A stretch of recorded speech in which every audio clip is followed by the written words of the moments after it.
Here we go with our aviation report. Always does a great job. Here he is, Rich Kaplan. Good afternoon, Long Island. Good afternoon, Long Beach. The skies above us are clear, and you've just been cleared for takeoff. So let's fly. On this edition, I want to discuss the Solar Impulse 2. Now, the Solar Impulse 2 is a remarkable airplane because it's flying around the world on the power of the sun. That's right, it's the first ever solar-powered aircraft to fly around the world. Here are your specs. As always, I break it down for you. It was built in Switzerland. Its first flight was on the 3rd of December 2009, and there's two of them. One of them is actually a prototype. It is a long-range experimental solar-powered aircraft project and also the name of the project's two operational aircraft.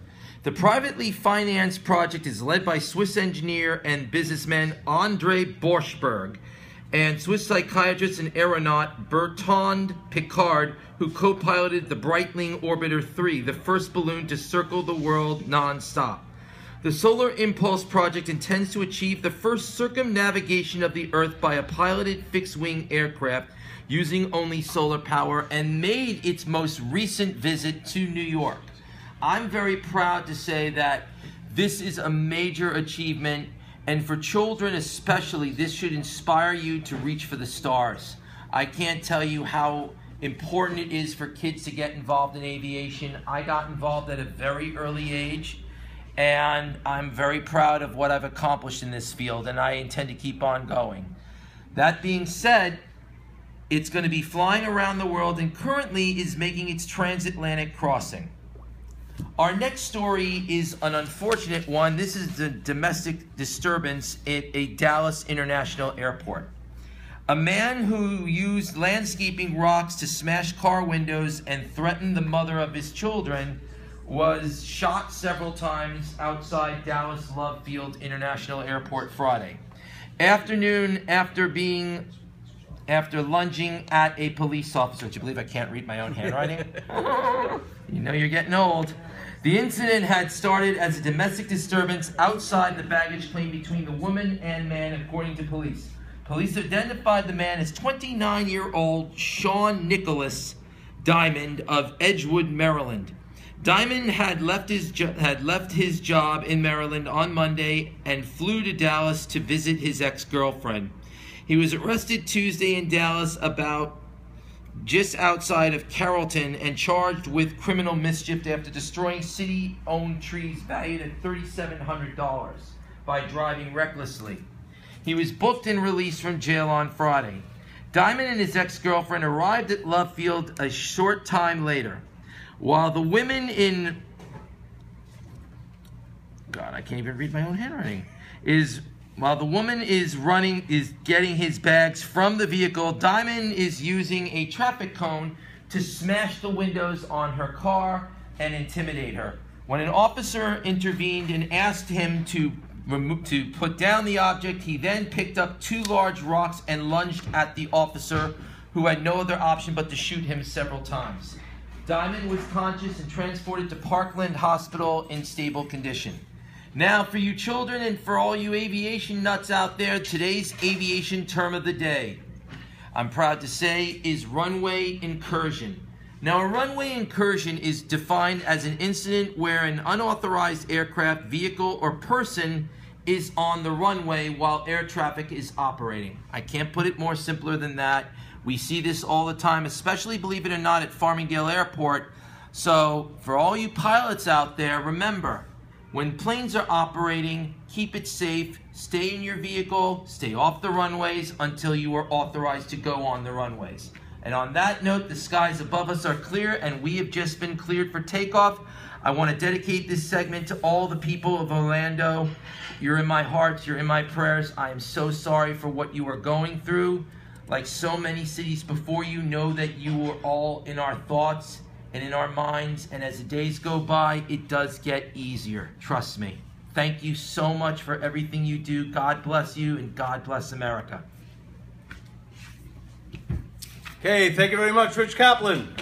We got a little Q&A with Rich Kaplan, and we got some young students who love airplanes, and they want to ask a couple of questions to Rich, our aviation expert, about airplanes. What do you love most about flying airplanes? or going on airplanes? The fact that there's like no traffic up there, the fact that you're free to pretty much go wherever you want, you have the flexibility to pretty much fly anywhere, the sky's truly unlimited. How many types of airplanes are there? Thousands, maybe even close to tens of thousands. You have helicopters, you have fixed wing, you have rotary wing, you have, now you have solar powered, you have the space shuttle program, you have rocket aircraft. There is more aircraft now than ever before, really. And if you're considering a career in it, this is the best time to do it because the skies truly are unlimited. I mean, you could do anything. Talk about the first time you were on an airplane. How exciting was that for you? So I was really little when I've been on my first airplane, so I don't remember a lot about it, but all I remember is like when we first take off, it's so exciting because it's like you're finally gonna be flying. I like when the plane goes up into the air, you like feel it like rumbling like feeling. it I don't know, but I like it. I know what you're talking about. Have you guys ever been in the cockpit? No.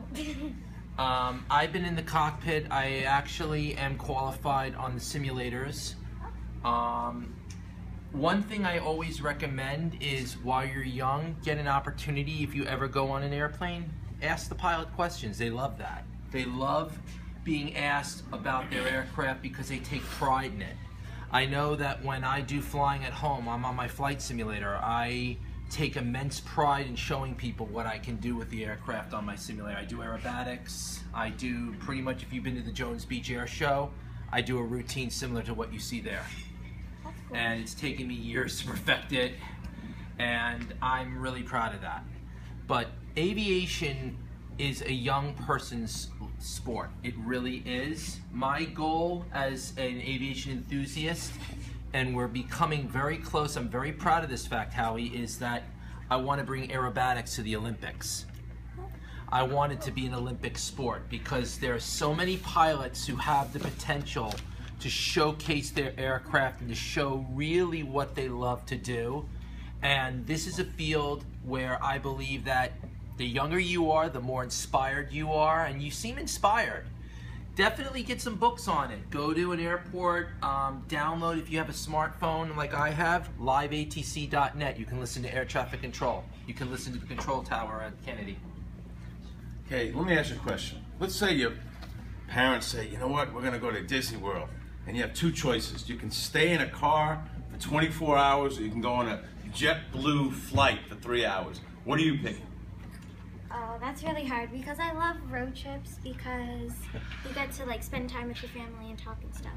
But I think I would go on the airplane because I really like that it takes less time there and like you can really relax on the airplane as you're flying through the air and watch some TV and do that kind of stuff.